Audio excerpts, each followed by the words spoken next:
I'm Dr. Thomas McKenna. I'm a program officer at the Office of Naval Research.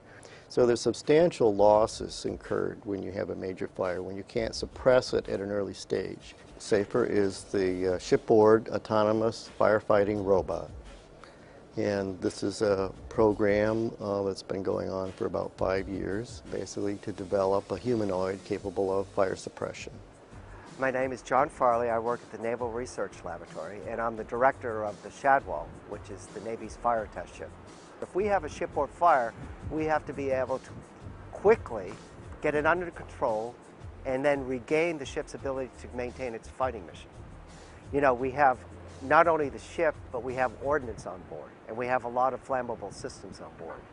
Sometimes it's hard to keep the sailors up to the latest as far as training is concerned. Or sometimes they could create an environment and make it worse. Now the robot could be trained and constantly updated to make sure that the conditions are not as bad as what a human could make it.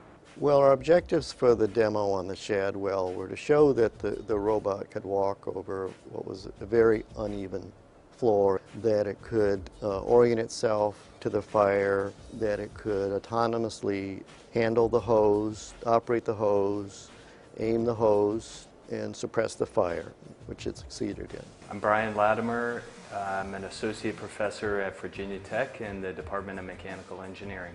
I think robots are well suited to be sent into those environments, and bipedal humanoid robots are particularly good for those applications because even in the tight, confined conditions that you might have inside of structures, these types of robots can be designed to maneuver in those conditions. Saffir is an electromechanical robot, so it's driven by batteries and all the motors are electrical. So we put a rain gear type suit on the robot just to protect it from those types of basic steam, particulate, and water drop hazards. So we have visible cameras on board the robot.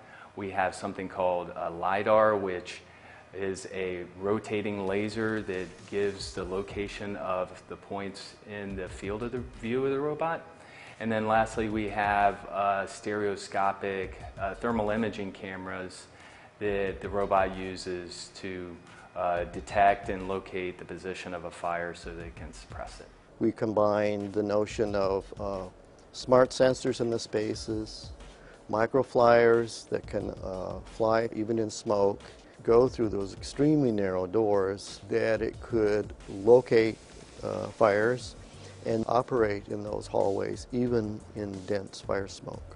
And it succeeded, all those tasks. So today was the first time we came on board an actual Navy ship.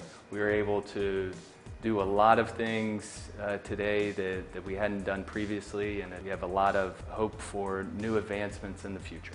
We have some fundamental issues in robotic mobility that we still have to address, as well as working out the human system integration issues.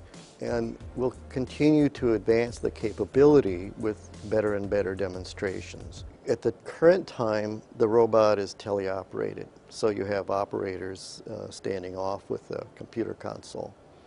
Where we intend to go is to have a combination of natural language and gesture control. The robot has gone through amazing transition within 4 years, and I think it's a worthy investment for a long-term project. But it's going to take a lot of time, a lot of dedication. And we're working towards human-robot teams, what we call the hybrid force. Humans and robots working together.